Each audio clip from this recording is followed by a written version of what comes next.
لالا، ہم لوگ کدھر جا رہے ہیں؟ آپ کو پتہ ہے گھر میں آپ کی شادی کی تیاریاں چل رہی ہیں اور آپ کو پتہ نہیں مجھے کہاں لے کے جا رہے ہیں۔ بھائی میرے لیے بھی پسند کی ڈریس لائیں گے نا؟ وہ اپنے ہاتھوں میں لگی ہوئی مہندی کو دیکھتے ہوئے گویا ہوئی۔ تیمور نے ساتھ بیٹھی ہوئی اس لڑکی کو دیکھا۔ اس کے چہرے پہ دنیا جہان کی سنجیدگی چھائی ہوئی تھی۔ ارے لالا، یہ سڑک تو شہر سے باہر جاتی ہے نا؟ کدھر مجھے لے کے جا رہے ہیں؟ وہ منہ بناتے ہوئے گویا ہوئی۔ اچھا، مطلب اب ہم حویلی جا رہے ہیں؟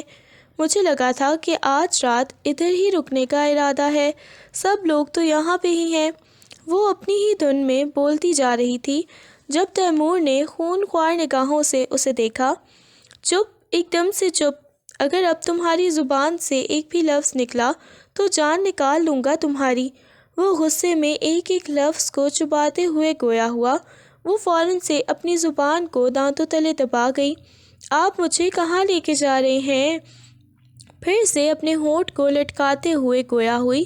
چہرے پہ دنیا جہان کی معصومیت چھائی ہوئی تھی، مگر تیمور نے کوئی بات نہیں کی۔ اسے لے کے فارم ہاؤس تک آ گیا۔ ارے واہ، مجھے لگتا ہے یہاں پہ آپ نے مجھے ہمیشہ کی طرح کوئی سرپرائز دینا ہے۔ اس کے لبوں پہ مسکراہٹ بکھری، اس کے گالوں کے گڑھے واضح ہونے لگے، اس کی نیلی آنکھیں خوشی سے چمک اٹھیں۔ اسے ہمیشہ یہی امید ہوتی تھی کہ اس کا خڑوس خان اسے کوئی نہ کوئی سرپرائز ضرور دے گا۔ وہ اس کے بازو سے پکڑ کے اسے اندر کی طرف لے کے جانے لگا۔ وہ بہت زیادہ گھبرا گئی۔ آج سے پہلے کبھی تیمور کا رویہ اس کے ساتھ ایسا نہیں تھا جیسا آج تھا۔ تیمور لالا، خبردار جو تم نے مجھے لالا کہا۔ آج وہ پہلی دفعہ اس انداز میں اس سے بات کر رہا تھا۔ بے شک وہ اپنی جان نکلتی ہوئی محسوس کر رہی تھی۔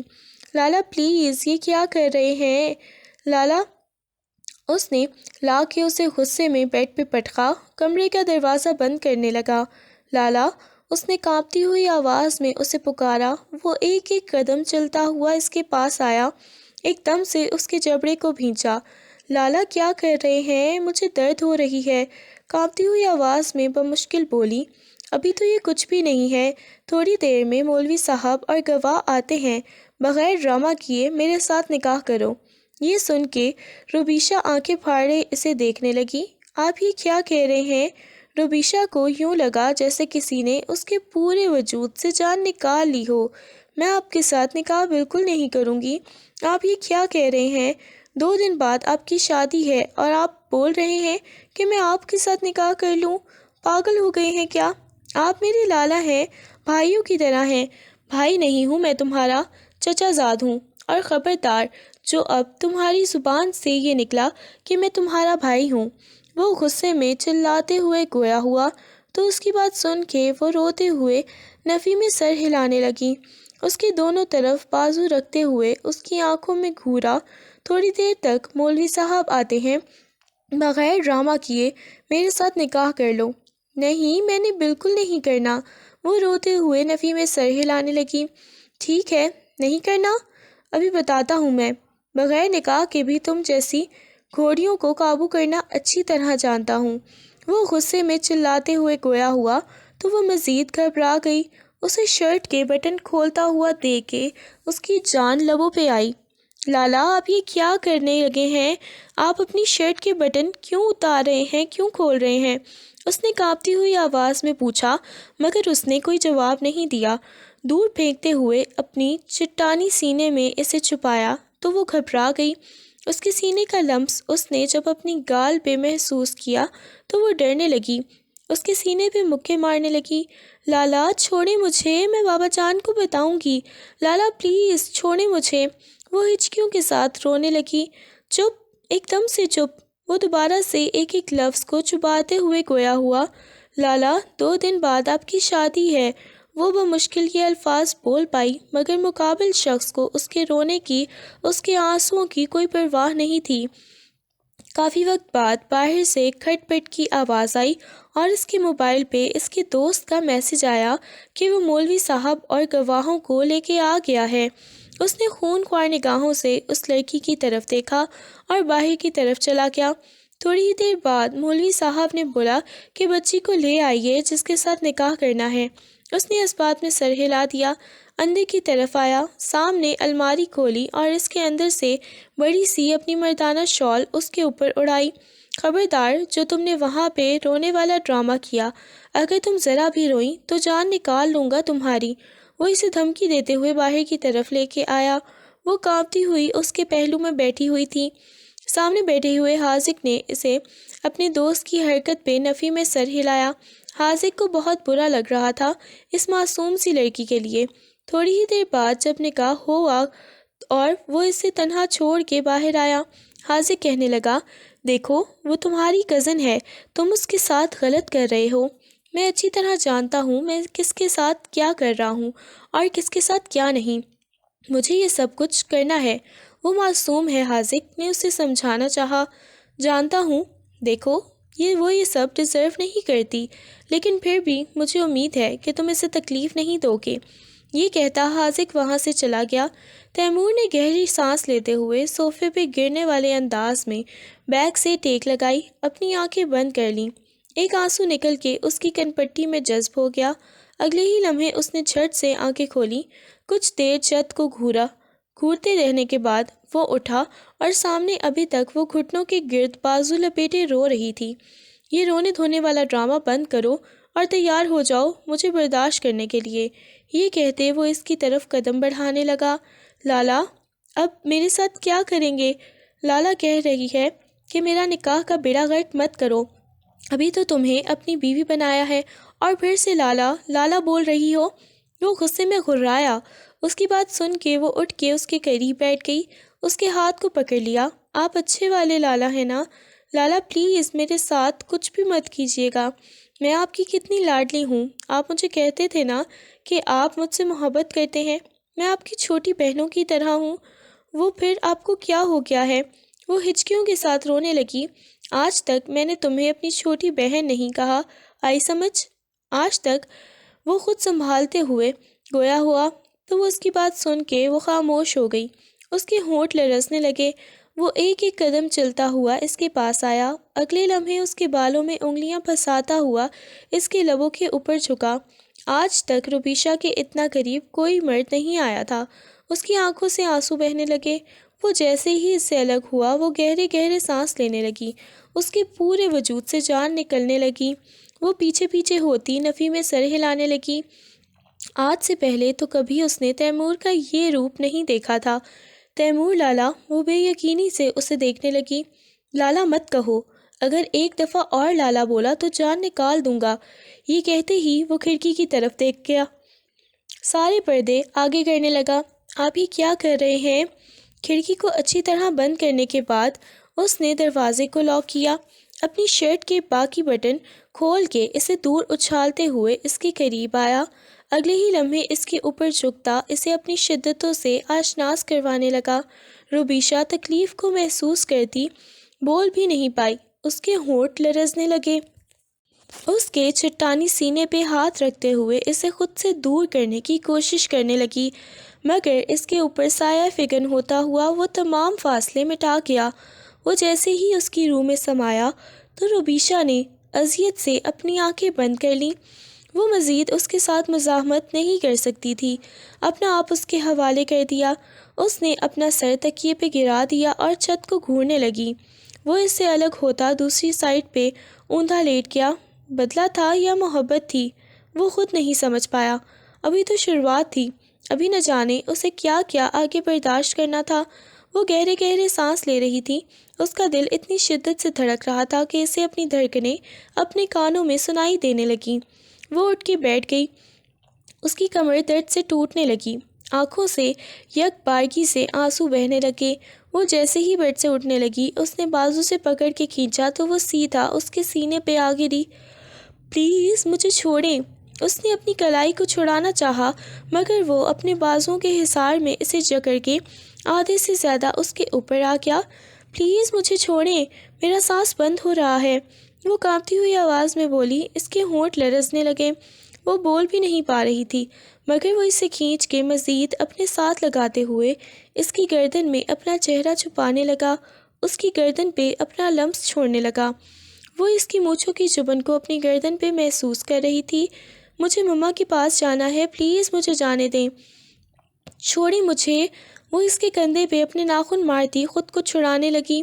بھول جاؤ اپنی ماں کو، سب کو بھول جاؤ، تم صرف میری ہو، میرے علاوہ کوئی تمہیں دیکھ بھی نہیں سکتا۔ یہ کہتے ہوئے وہ مزید اسے جکڑ گیا۔ اگلے ہی لمحے وہ ایک دم سے جھٹکا کھا کے اٹھا اور غصے میں اسے وہیں پہ بند کرتے ہوئے وہ چلا گیا۔ وہ نہ جانے کتنی دیر تک دروازے پہ دستک دیتی رہی۔ جب وہ گھر میں داخل ہوا تو کافی رات ہو گئی تھی۔ سب لوگ انیکسی میں بیٹھے ابھی ڈنر کر رہے تھے۔ گھر میں شادی کی تیاریاں چل رہی تھیں۔ کل مہندی تھی اور سب مہمان آ چکے تھے۔ وہ بہت نارمل انداز میں آ کے انیکسی میں بیٹھ گیا۔ نیلم بیگم نے مسکراتے ہوئے اس کی طرف دیکھا۔ بیٹا، روبی کو کدھر چھوڑ کے آئے ہو؟ وہ اپنے کمرے میں چلی گئی ہے کیا؟ نیلم بیگم نے کھانا کھاتے ہوئے نرمی سے پوچھا تو یہ سن کے کھانا کھاتے ہوئے اس کے ہاتھ رکے۔ اس نے سامنے بیٹھی اپنی چچی جان کی طرف دیکھا۔ اگلے ہی لمحے بولا، ہاں وہ اپنے کمرے میں ہی ہوگی، میرے ساتھ تو جانے سے اس نے انکار کر دیا تھا۔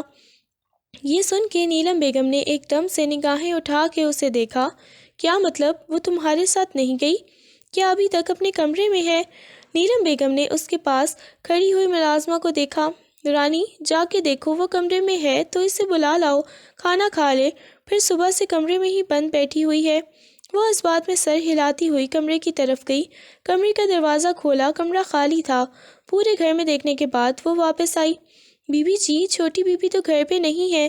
رانی کی بات سن کے وہ ایک دم سے حیران ہوئی۔ کیا کہہ رہی ہو؟ وہ تو آرام سے بیٹھا ڈنر کر رہا تھا۔ نیلم بیگم کہنے لگیں، بیٹا وہ تمہارے ساتھ ہی گئی تھی۔ پاس بیٹھی ہوئی ساجدہ بیگم نے اپنے بیٹے کو دیکھا۔ بیٹا کیا ہوا ہے؟ وہ تمہارے ساتھ نہیں گئی تھی کیا؟ نہیں مما پاپا، آپ لوگوں کو کیا ہو گیا ہے؟ سچ میں وہ میرے ساتھ نہیں گئی؟ آپ لوگوں کو پتہ تو ہے کتنی ضدی ہے۔ گیٹ سے باہر ہی وہ اتر گئی تھی۔ اس نے بولا تھا میرے ساتھ نہیں جانا۔ پہلے بھی تو نہیں جانا چاہ رہی تھی، میں اکیلے ہی چلا گیا۔ وہ سنجیدگی سے ان کو بتانے لگا اور سبھی بہت زیادہ پریشان ہو گئے۔ کافی زیادہ گھر میں مہمان بھی آئے ہوئے تھے۔ وہ آپس میں سرگوشیاں کرنے لگے۔ شادی میں ایک دن باقی تھا، وہ لڑکی کہاں گئی؟ اپنی بیٹی کی غیر موجودگی کے بارے میں سن کے فرقان صاحب ایک دم سے اٹھے، پیچھے ہی طلال صاحب بھی اٹھ گئے اور فوراً سے باہر کی طرف گئے۔ ہر جگہ اسے تلاش کرنے کی کوشش کی گئی۔ نیلم بیگم نے تو رو رو کے اپنی بہت بری حالت بنائی ہوئی تھی، جبکہ وہ آرام سے اپنے کمرے کی طرف چلا گیا۔ اس کے پیچھے پیچھے حاتم آیا۔ حاتم نے خونخوار نگاہوں سے تیمور کو دیکھا۔ تیمور، وہ کدھر ہے؟ اس نے غصے میں تیمور سے پوچھا۔ تیمور کہنے لگا، مجھے کیا پتا۔ یہ کہتے وہ وارڈروب سے اپنے کپڑے نکالنے لگا۔ تم اچھی طرح جانتے ہو کہ وہ کدھر ہے۔ شاباش، آرام سے مجھے بتاؤ۔ اس کے سامنے آتے ہوئے سنجیدگی سے گویا ہوا، میں نے بولا ہے نا حاتم، مجھے نہیں پتا، اور چھوٹے بن کے میرے معاملات میں ٹانگ اڑانے کی ضرورت نہیں ہے۔ اس نے غصے میں اپنی طرف کیا۔ مجھے پتا ہے، وہ تمہارے پاس ہے، بتاؤ اس کے ساتھ کیا کیا ہے۔ وہ ایک ہی قدم چلتا ہوا حاتم کے قریب آیا، اس کی آنکھوں میں دیکھنے لگا۔ تم نے کسی کو بھی یہ بتانے کی کوشش کی کہ میرا دماغ میں کیا چل رہا ہے تو یاد رکھنا، میں بھول جاؤں گا کہ تم میرے چھوٹے بھائی ہو اور تم میں میری جان بستی ہے۔ آئی سمجھ؟ آہستگی سے اس کے گال کو تھپکتا ہوا باتھ روم کی طرف چلا گیا، اور وہ چاہ کے بھی گھر والوں کو نہیں بتا پایا کہ روبیشہ حاتم کے پاس ہے۔ روبیشہ نے ہلکی ہلکی آنکھیں کھول کے دیکھا۔ کمرے میں بالکل اندھیرا چھایا ہوا تھا، باہر رات ہو گئی تھی۔ اس نے سامنے لگی گھڑی کی طرف دیکھا تو رات کے 10 بج رہے تھے۔ اس کا پورا وجود زلزلوں کی زد میں آ گیا۔ ایک دم سے وہ اٹھی تو اس نے بیڈ شیٹ کو دیکھا، سفید چادر پر داغ لگے ہوئے تھے، جسے دیکھتے ہی فوراً سے اپنے دونوں ہاتھ اپنے منہ پہ رکھ لیے۔ پھر جلدی سے بیڈ سے اٹھی، مگر اس کی ٹانگوں میں جان ہی نہیں تھی۔ ایسے لگ رہا تھا جیسے کسی نے نہ جانے اسے کتنا مارا ہو۔ بخار میں اس کا وجود تپ رہا تھا۔ ٹھنڈ بہت زیادہ بڑھنے لگی۔ کمرہ برف کی مانند ٹھنڈا ہو گیا۔ وہ دروازے کی طرف بڑھ گئی۔ پلیز کوئی ہے؟ پلیز مجھے باہر نکالیں، مجھے بہت زیادہ ڈر لگ رہا ہے۔ وہ بچپن سے اندھیرے سے بہت زیادہ خوف محسوس کرتی تھی۔ کافی وقت تک جب دروازہ نہ کھلا تو اس کی ہمت جواب دے گئی۔ وہ پیچھے جا کے صوفے کے پاس زمین پہ گھٹنوں کے گرد بازو لپیٹے بیٹھ گئی۔ بخار میں پہلے ہی اس کا وجود تپ رہا تھا، اوپر سے پھر سے وہ ٹھنڈ میں بیٹھی ہوئی تھی۔ بار بار گھڑی کی طرف نگاہیں جاتی۔ 12 بجے دروازہ کھلنے کی آواز آئی۔ جیسے جیسے لاک کھل رہا تھا اسے خوف مزید اپنے گھیرے میں لینے لگا۔ کمرے کا دروازہ کھلا، سامنے کھڑے ہوئے تیمور کو دیکھ کے وہ جلدی سے اس کے پاس آئی، ایک دم سے اس کے سینے سے لگی۔ لالا، لالا مجھے یہاں سے لے جائیں، لالا آپ جو بولیں گے میں وہ کروں گی، پلیز مجھے یہاں سے لے جائیں۔ اس کی آواز کانپ رہی تھی، وہ معصوم گڑیا کی مانند لگ رہی تھی۔ تیمور کو احساس ہوا وہ تو بخار میں تپ رہی ہے۔ لالا، یہ کہتے ہوئے وہ فوراً سے اس کے بازو میں لڑکھڑا گئی۔ وہ اس کے چہرے کو دیکھنے لگا۔ صدمے سے اس نے اپنی آنکھیں بند کر لیں۔ وہ اسے اتنی تکلیف دینا نہیں چاہتا تھا، مگر وہ شاید انتقام کی آگ میں اندھا ہو گیا تھا۔ اسے اپنے بازوؤں میں اٹھاتے ہوئے لا کے اسے بیڈ پہ لٹایا۔ روبیشا، آنکھیں کھولو۔ اس نے نرمی سے روبیشا کو آنکھیں کھولنے کا کہا۔ اس کے چہرے پہ ہلکے ہلکے پانی کے چھینٹے مارنے لگا۔ لالا، لالا مجھے چھوڑ دیں، وہ نیند میں بھی ڈرتے ہوئے بول رہی تھی، اور وہ اسے دیکھنے لگا۔ بار بار بھٹک کے نگاہیں اس کے لبوں کی طرف جاتی تو کبھی آدھے کھلے گریبان کی طرف جاتی۔ آہستگی سے اسے اپنی آغوش میں بھرتے ہوئے اسے اپنے سینے سے لگاتا دھیرے دھیرے اس کے بالوں میں انگلیاں چلانے لگا۔ میں تمہارے پاس ہوں، مجھے ڈر لگ رہا ہے۔ لالا مت بولو، تیمور بولو مجھے۔ تیمور، یہ کہتے ہوئے وہ اس کی گردن میں اپنا چہرہ چھپاتا اس کے بالوں سے اٹھنے والی بھینی بھینی خوشبو کو اپنے اندر اتارنے لگا۔ وہ بہت چھوٹی تھی، وہ جانتا تھا کبھی اس نے تیمور کو اس نگاہ سے نہیں دیکھا۔ تیمور نے جو کچھ اس کے ساتھ کر دیا تھا، اس کے بعد وہ آہستگی سے وہ اس سے الگ ہوا اور اسے واپس لٹا دیا، بالکل خاموشی سے۔ تمہیں یہاں رہنا ہوگا، یہ موبائل پکڑو، اگر اس سے تم نے گھر میں سے کسی کو کال کی کوشش کی تو جان نکال لوں گا تمہاری۔ وہ جانتا تھا اس موبائل سے وہ صرف اسے ہی کال کر سکتی تھی، کیونکہ یہ والا نمبر وہ گھر کے باقی تمام افراد کے موبائل سے بلاک کر چکا تھا۔ اس سے صرف تم ہی مجھ سے رابطہ کرو گی، اوکے؟ آئی سمجھ؟ آپ مجھے یہاں قید کیوں کر رہے ہیں؟ اس نے ڈرتے ہوئے کہا۔ یہ تو آپ ہی کی شادی ہے نا، پلیز مجھے جانا ہے۔ وہ روتے ہوئے بولی، نہیں، بالکل بھی نہیں، تمہیں کہیں بھی نہیں جانا۔ وہ غصے میں اسے دیکھتے ہوئے وہاں سے چلا گیا۔ گھر میں شادی کی تیاریاں زور و شور سے چل رہی تھیں۔ مہندی کے دن بھی کسی قسم کی کوئی ڈھول باجے نہیں بجے، بلکہ بہت ہی سادگی سے مہندی ہوئی، اور بارات والے دن بھی آ گیا۔ ابھی تک روبیشا کے بارے میں کچھ بھی پتہ نہیں چلا تھا۔ فرقان صاحب کی حالت بہت بری ہو گئی تھی، اور وہ فرقان صاحب کی حالت کو دیکھ کے اندر ہی اندر خوش ہو رہا تھا، کیونکہ وہ ان کو ایسی ہی حالت میں ہی دیکھنا چاہتا تھا۔ اس وقت وہ دلہن کے روپ میں گل اس کے پہلو میں بیٹھی ہوئی تھی، چہرے پہ ہلکی ہلکی مسکراہٹ چھائی ہوئی تھی۔ جب مولوی صاحب نے تیمور سے نکاح کے لیے پوچھا، تیمور نے پہلو میں بیٹھی گل کو دیکھا، پھر نفی میں سر ہلاتا وہ کہنے لگا، مجھے یہ نکاح قبول نہیں ہے۔ یہ کہتے ہوئے وہ غصے میں وہاں سے اٹھ کے چلا گیا، اور اس کا ارادہ یہی تھا کہ نکاح کے موقع پہ انکار کرنا چاہتا تھا۔ وہ ہر طرح سے فرقان صاحب کو نیچا دکھانا چاہتا تھا، اس وجہ سے نکاح سے انکار کرتے ہوئے وہ وہاں سے چلا گیا۔ روبیشا اسے کال کر کر کے تھک گئی تھی۔ سارے مہمانوں میں چہمگوئیاں شروع ہو گئیں، ایک لڑکی بھاگ گئی تو دوسری کی شادی ٹوٹ گئی، اور فرقان صاحب صدمے میں وہیں پر بیٹھے ہوئے تھے، جب طلال صاحب حاتم کے پاس جا کے کہنے لگے، اس لڑکے نے مجھے اپنے ہی بھائی کی نظروں میں گرا دیا، انہیں منہ دکھانے کے قابل نہیں چھوڑا۔ بیٹا، تم گل سے نکاح کر لو، اس معصوم کی زندگی برباد ہو جائے گی۔ حاتم نے یکدم اپنے بابا کی طرف دیکھا۔ بابا جانی، آپ کیا کہہ رہے ہیں؟ میں کیسے؟ گل مجھ سے بڑی ہیں، اور میں انہیں بہنوں کی طرح سمجھتا ہوں۔ پلیز میرے جڑے ہوئے ہاتھ دیکھ لو۔ انہوں نے جیسے ہی ہاتھ جوڑے تو حاتم نے فوراً سے ان کے ہاتھوں کو پکڑ لیا۔ بابا بس کریں، کیا کر رہے ہیں؟ میں نکاح کرنے کے لیے تیار ہوں۔ وہ آ کے گل کے پہلو میں بیٹھا۔ گل نے تڑپ کے اسے دیکھا، آج تک کبھی اسے اس نگاہ سے نہیں دیکھا تھا۔ وہ اچھے دوست تھے، بالکل بہن بھائیوں کی طرح رہتے تھے، اور آج وہی شخص اس شخص کے نکاح میں آ گئی تھی۔ یہ سوچتے ہی اس کے دل میں ابال اٹھنے لگے۔ رخصت ہو کے وہ بجائے تیمور کے کمرے میں جانے کے حاتم کے کمرے میں آ گئی۔ کمرے میں گہری خاموشی چھائی ہوئی تھی۔ سامنے دیوار پہ تیمور اور حاتم کی تصویر لگی ہوئی تھی۔ وہ جانتی تھی تیمور اور حاتم کی ایک دوسرے میں جان بستی ہے، مگر تیمور نے ایسا کیوں کیا؟ وہ نہیں جانتی تھی کہ کس قدر اس نے تیمور سے محبت کی تھی۔ وہ اپنے ہاتھوں کی انگلیاں چٹکانے لگی۔ کافی رات ہو گئی تھی۔ کمرے کا دروازہ کھلا اور حاتم کمرے میں داخل ہوا۔ چہرے پہ اچھی خاصی سنجیدگی چھائی ہوئی تھی، مگر جیسے ہی اس نے گل کو دیکھا تو اس کا دل ایک لمحے کے لیے نرم پڑ گیا۔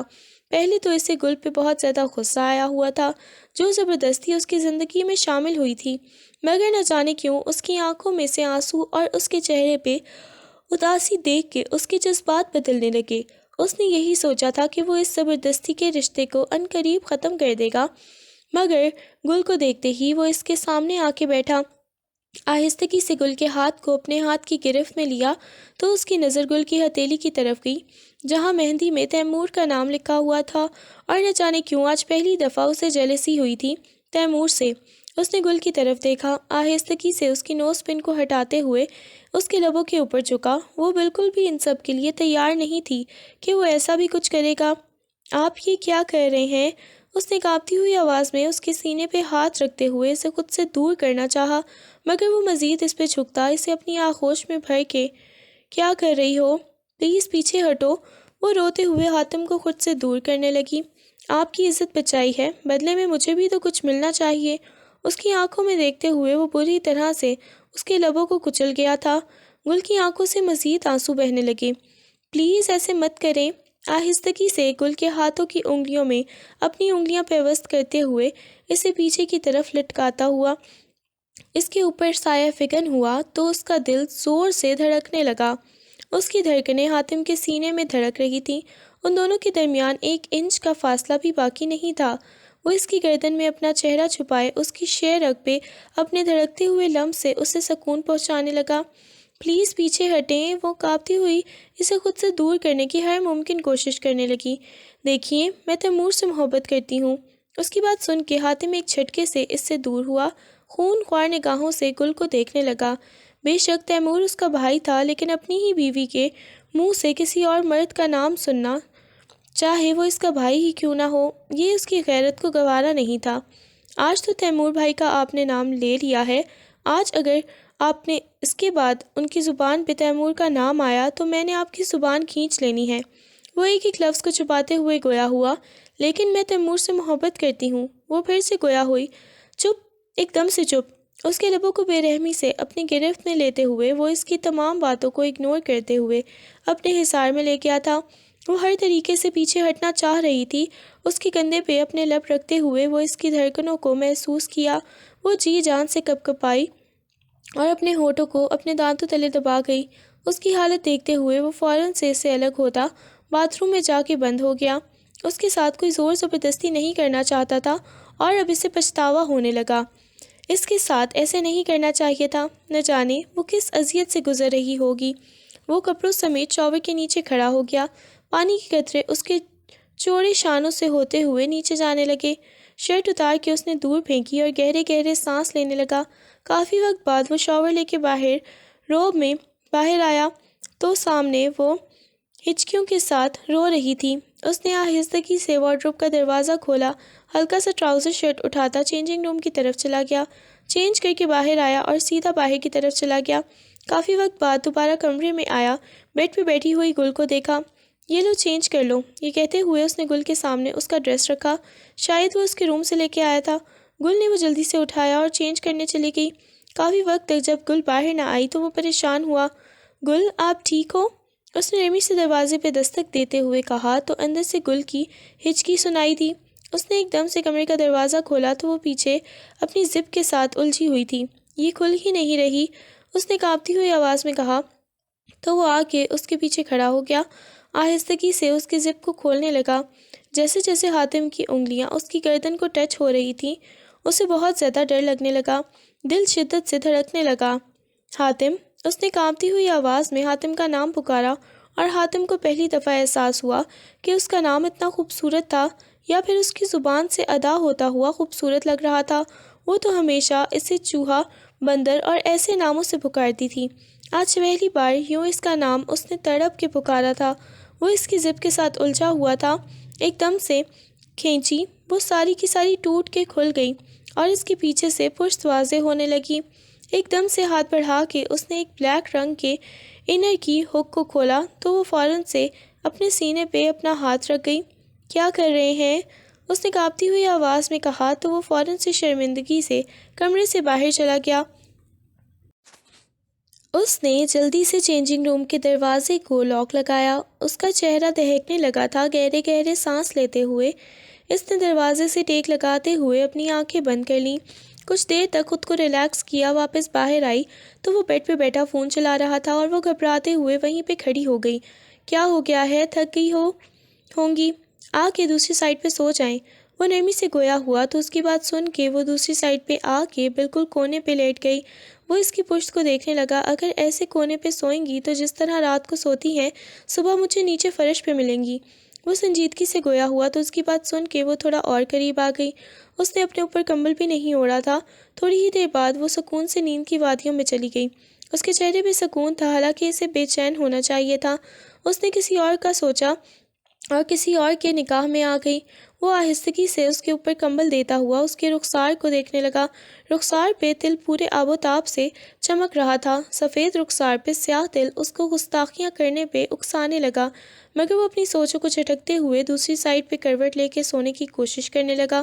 تیمور اس کے لیے سوپ بنا کے لے کے آیا۔ وہ شاور لیے ہیٹر بیڈ کے پاس ہی کمبل لپیٹے ہوئے بیٹھی تھی۔ اس وقت وہ تیمور کے کپڑوں میں ملبوس تھی۔ اس کی شرٹ ہی اسے گھٹنوں تک آ رہی تھی۔ وہ آہستگی سے چلتا ہوا اس کے پاس آیا۔ یہ لو سوپ پیو۔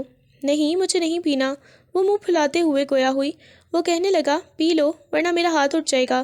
اٹھا لیں ہاتھ، آپ تو اپنی شادی چھوڑ کے آ گئے ہیں اور مجھ سے زبردستی شادی کر لی۔ آپ کو شرم نہیں آتی؟ ایک ٹائم میں 2 بہنوں سے شادی نہیں ہوتی۔ وہ منہ بناتے ہوئے بولی۔ نہیں، میں نے نکاح کیا ہے۔ وہ حیرت سے آنکھیں پھاڑے اسے دیکھنے لگی۔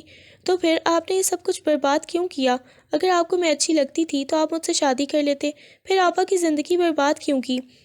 وہ اتنی معصومیت سے بولی کہ بے ساختہ ہی اس شخص کو ٹوٹ کے پیار آیا، مگر دوبارہ اپنے چہرے پہ سنجیدگی سجاتے ہوئے کہنے لگا سوپ پی رہی ہو یا یہ گرم پیالہ تمہارے منہ پہ انڈیل دوں تاکہ تم اس وہم سے نکل آؤ کہ مجھے تم سے محبت ہے۔ نفرت ہے مجھے تم سے۔ انتقام کے لیے میں نے تم سے شادی کی ہے۔ یہ کہتے وہ اس کی آنکھوں میں دیکھنے لگا۔ ویسے یہ کتنا فلمی سین ہو گیا ہے کہ آپ مجھے اغوا کر کے لے کے آئے ہیں، نکاح کر لیا ہے، اتنی اچھی رات گزار لی ہے۔ وہ ہونکوں کی طرح اسے دیکھنے لگا۔ کس قدر وہ بے وقوف لڑکی تھی، اتنا کچھ ہونے کے بعد بھی اسے پھر سے تنگ کرنے لگی۔ چپ کر کے بیٹھو، وہ غصے میں بولا۔ اچھا مجھے سوپ پلائیں، بہت تیز بخار ہے۔ وہ اس کی گود میں بیٹھتے ہوئے گویا ہوئی۔ نہ جانے کیوں اسے اچھا لگا تھا کہ وہ صرف اس کا تھا۔ اس نے کسی اور سے نکاح نہیں کیا، حالانکہ وہ ہمیشہ سے اسے اچھا لگتا تھا۔ اس کی خواہش تھی کہ شادی اس کے ساتھ ہو۔ وہ ہونکوں کی طرح اسے دیکھنے لگا۔ میں ایک عورت سے جتنا ہو سکے بہت برا پیش آؤں گا۔ کتنا برا؟ جتنا آپ کل پیش آئیں گے اتنا، یا پھر بتائیں۔ اس کی گال پہ انگلی ٹریس کرتے ہوئے اس کی مونچھوں کو چھیڑنے لگی۔ ہاتھ پیچھے ہٹاؤ۔ وہ غصے میں اسے دیکھتے ہوئے گویا ہوا جو اس کی مونچھوں کے ساتھ ہی نہیں بلکہ اس کے جذبات کو چھیڑ رہی تھی۔ وہ اس کے لبوں کو دیکھنے لگی، آنکھیں بند کرتے ہوئے قریب ہوتی اس کے اوپر جھک گئی تھی۔ وہ حیرت سے اسے دیکھنے لگا۔ مجھے کھانا پینا کچھ نہیں ہے، مجھے یہ چاہیے۔ یہ کہتے ہوئے وہ آنکھیں بند کرتے ہوئے اس کے اوپر جھکی، اس کے گرد لپٹ گئی۔ اس کی دھڑکنیں مقابل کے سینے میں دھڑک رہی تھیں۔ کیا کر رہی ہو تم؟ وہ غصے سے اسے دیکھتے ہوئے ہلکا ہلکا چیخا، مگر اسے یہ سب کچھ اچھا بھی لگ رہا تھا۔ وہ آنکھیں بند کیے نہ جانے کتنی دیر تک اس کے نرم لمس کو محسوس کرتا رہا۔ ایک دم سے اس کے اوپر اتنی شدت سے جھکا کہ جیسے ہی الگ ہوا تو وہ اپنے ہاتھ کی آستینوں سے اپنے لبوں کو صاف کرنے لگی، جہاں پہ ہلکا ہلکا سا لال داغ لگ گیا تھا۔ وہ غصے میں اسے دیکھنے لگی۔ اب یہ سوپ پیو ورنہ اس سے بھی برا پیش آؤں گا۔ وہ منہ بناتے ہوئے سوپ پینے لگی۔ اف، کتنا بدذائقہ بنایا ہے نا۔ ویسے ایک بات پوچھوں آپ سے؟ وہ اپنے ہاتھوں کی انگلیاں چٹکاتے ہوئے اس سے پوچھنے لگی۔ ہاں پوچھو۔ وہ اس کی باتوں کا جواب تو نہیں دینا چاہتا تھا، مگر اس سے تجسس ہوا اب یہ پھوڑ لڑکی کون سے سوال پوچھے گی۔ اسے تو ذرا احساس نہیں تھا کہ اس شخص نے زبردستی شادی کر کے زبردستی اپنا حق بھی لے لیا ہے۔ اس کے باوجود وہ اس کے ساتھ ایسے بیہیو کر رہی تھی جیسے سب کچھ نارمل ہو۔ اب ہمارے بچے ہوں گے؟ یہ سن کے اس کے حلق میں پھندا لگا۔ بچوں کا نہیں ہوں گے، کیونکہ ایسا میں نے کچھ نہیں کیا۔ اوہ اچھا، یہ سب کرنے سے ہی تو بچے ہوتے ہیں نا۔ لیکن میں وہاں تک نہیں پہنچا۔ وہ غصے میں اسے دیکھتے ہوئے گویا ہوا۔ مجھے چاہیے نا، جلدی جلدی بچے ہو جائیں گے، پھر بابا خود ہی کہیں گے کہ آپ کے ساتھ رخصتی کر دیں۔ یہ سن کے اس شخص کا دماغ گھوم گیا۔ پاگل لڑکی، دماغ خراب ہو گیا ہے تمہارا؟ ہاں ہو گیا ہے، مجھے آپ سے بہت محبت تھی، ہمیشہ سے تھی۔ مجھے بالکل بھی برا نہیں لگا آپ نے مجھ سے شادی کی، اپنا حق لیا، بلکہ میں تو اور بھی آپ کے ساتھ رومانس کرنا چاہتی ہوں۔ یہ سن کے اس شخص کا دل کیا کہ اپنا سر دیوار میں مارے۔ وہ اسے تکلیف دینا چاہتا تھا، رلانا چاہتا تھا، اذیت دینا چاہتا تھا، مگر یہ تھی کہ ہاتھ ہی نہیں آ رہی تھی۔ الٹا اس کے ساتھ ہی الٹی سیدھی حرکتیں کرنے لگی، اس کے جذبات کے ساتھ کھیلنے لگی۔ وہ اس کی شرٹ کے بٹن کھولتے ہوئے اپنے لب اس کے سینے پر رکھتے ہوئے بولی، مجھے تو آپ سے بہت زیادہ محبت ہے۔ آپ کو پتہ ہے وہ آپ کے لیپ ٹاپ میں جو موویز تھیں وہ ساری میں نے دیکھی تھیں۔ پھر میں سوچتی تھی کب مجھے آپ ملیں اور کب میں ایسے آپ سے محبت کروں۔ اس شخص کا تو دماغ گھوم گیا۔ تم نے میرا لیپ ٹاپ کھولا؟ وہ غصے میں اسے خود سے دور چھٹک گیا۔ وہ ساری انگلش موویز تھیں جو وہ دیکھتا تھا اور اسے بالکل بھی اندازہ نہیں تھا کہ یہ کم عقل لڑکی اس کے لیپ ٹاپ تک پہنچ جائے گی۔ میں نے دیکھی تھی۔ اس کے کان میں سرگوشی کرتے ہوئے اس کے کان کی لو کو دانتوں تلے دبایا اور وہی حرکتیں کرتے ہی تھی۔ غصے میں اسے خود سے دور چھٹ کر سائڈ ٹیبل پہ سوپ والا باؤل پٹکتے ہوئے وہ کمرے سے باہر چلا گیا۔ پیچھے سے وہ ہنسنے لگی تھی۔ اچھا ہے اور کریں مجھ سے شادی۔ میں اب آپ کو بتاؤں گی، آپ کو کچا نہ چبا گئی تو میرا نام بھی روبیشہ نہیں۔ وہ ہنستے ہوئے پیچھے بیڈ پہ لیٹ گئی تھی۔ آنکھیں بند کی تو اس کے آنکھ سے آنسو نکل کے اس کی کن پٹی کو بھگونے لگا۔ حاتم کی آنکھ کھلی تو وہ اس کے سینے سے چمٹی اس کی قمیض کو دبوچے سو رہی تھی۔ بے ساختہ ہی حاتم کی نگاہیں گل کے معصوم سے چہرے کی طرف گئیں۔ آہستگی سے اس کی کمر میں ہاتھ ڈالے کھینچ کے اسے اپنے مزید قریب کیا تھا۔ وہ اونگتے ہوئے اس کی گردن میں اپنا چہرہ چھپانے لگ گیا۔ اگلے لمحے جب اس نے مقابل کے پاس سے آنے والی کولون کی مہک کو محسوس کیا تو فوراً سے آنکھیں کھولتے ہوئے اسے دیکھنے لگی۔ کیا ہوا ہے؟ وہ اس کی آنکھوں میں دیکھتے ہوئے محبت بھرے لہجے میں گویا ہوا تو وہ گھبراتے ہوئے دور جانے کی کوشش کرنے لگی۔ وہ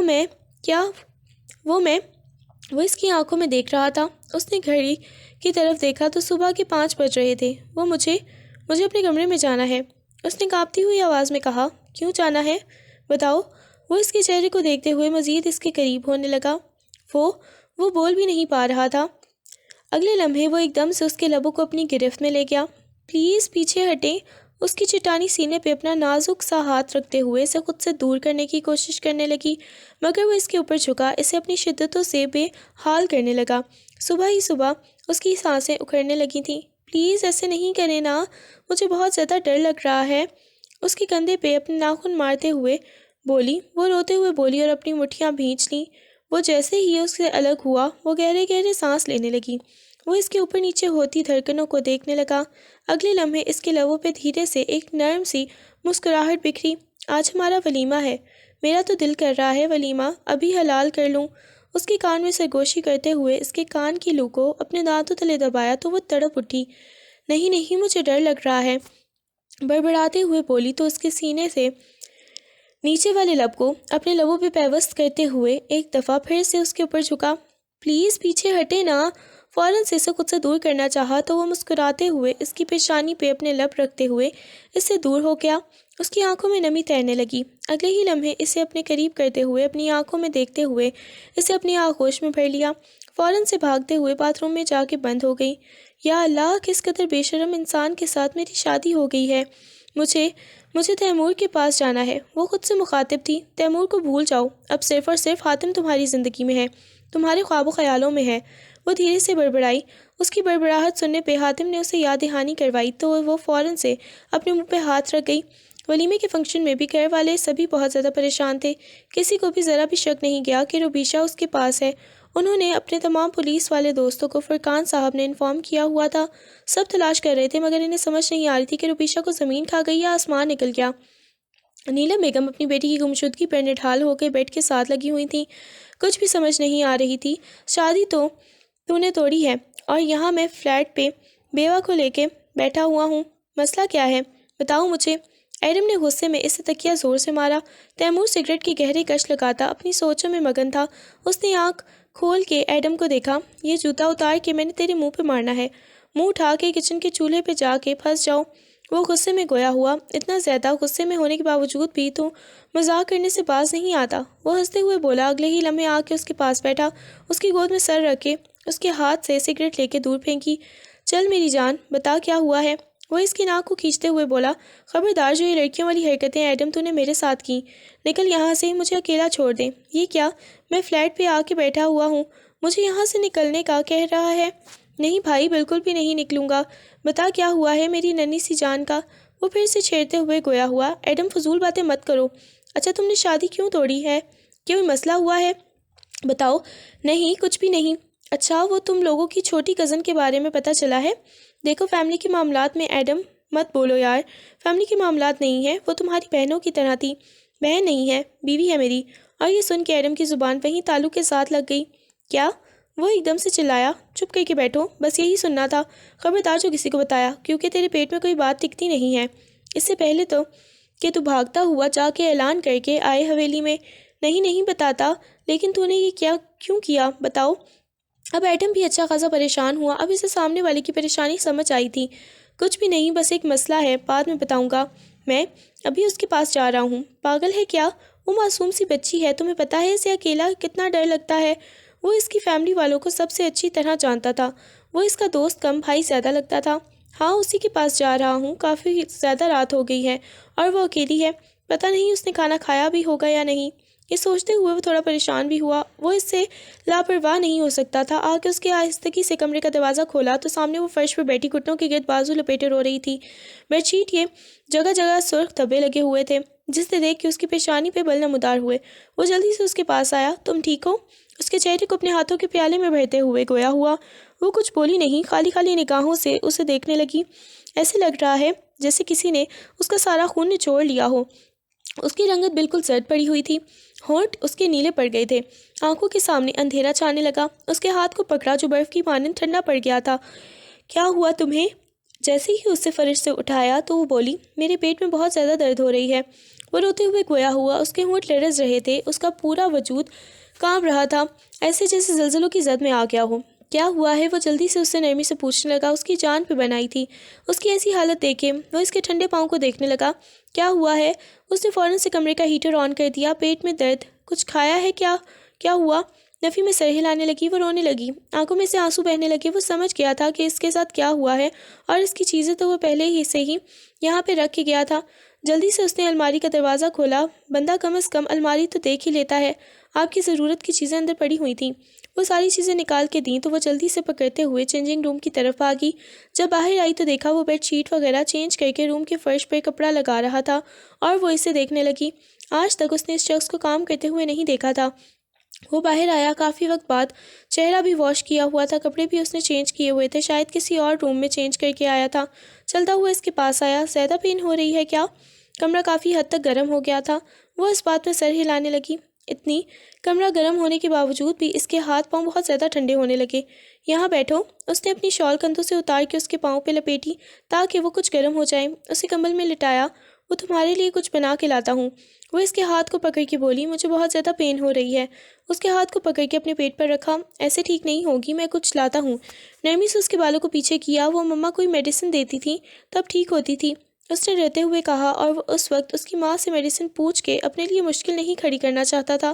اس وجہ سے آہستگی سے کہنے لگا، میں تمہارے لیے کچھ گرم کھانے کے لیے لے کے آتا ہوں۔ یہ کہتے وہ باہر کی طرف چلا گیا، مگر اس کی تکلیف تھی کہ بڑھتی جا رہی تھی۔ ایسے لگ رہا تھا جیسے کسی نے اس کی ٹانگوں سے جان نکال لی ہو۔ مجھے بہت درد ہو رہی ہے، تیمور، تیمور آئے نا، اندر آئے۔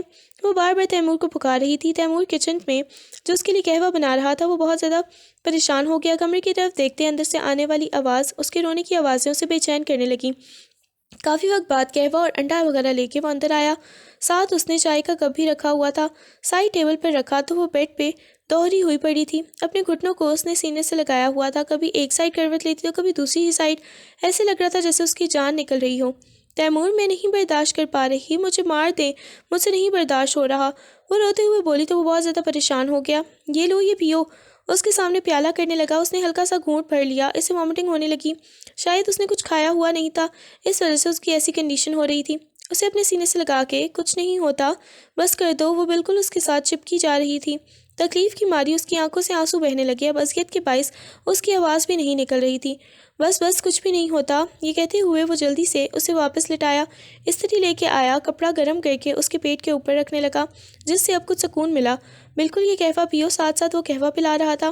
اس کی گود میں بیٹھی اس کے سینے پر سر لگایا، وہ بار بار کبھی ہاتھ گرم کر کے اس کے پاؤں کو چھوتا تو کبھی اس کے پیٹ پر گرم کپڑا رکھتا۔ کافی حد تک اس کی پین ٹھیک ہوئی۔ انڈا وغیرہ کھلانے کے بعد وہ اسے پیچھے لٹا کے بیٹھ گیا۔ وہ بہت زیادہ پریشان ہو گیا۔ آج اسے پہلی دفعہ احساس ہوا کہ کم عمر بیوی کو سنبھالنا کوئی آسان کام نہیں ہوتا۔ جس طرح وہ تکلیف سے گزر رہی تھی وہ بہت زیادہ پریشان ہونے لگا۔ جب اس کی پین کچھ کم ہوئی تو آہستگی سے کھینچ کے اسے اپنے سینے سے لگاتے ہوئے اس کے بالوں کو سہلانے لگا۔ وہ نیند کی وادیوں میں چلی گئی۔ ابھی اس کی آنکھ لگے تھوڑی ہی دیر ہوئی تھی کہ اچانک اسے چیخوں کی آوازیں آنے لگیں۔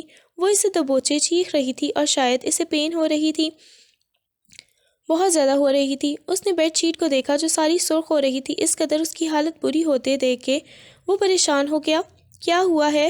وہ گہرے سانس لینے لگی۔ ایسے لگ رہا تھا جیسے اس کا وجود بے جان ہو گیا ہے۔ وہ بالکل سرد پڑ گئی۔ اگلے لمحے اس کے ہونٹ نیلے پڑے اور وہ اس کے بازوؤں میں لڑکھڑا گئی۔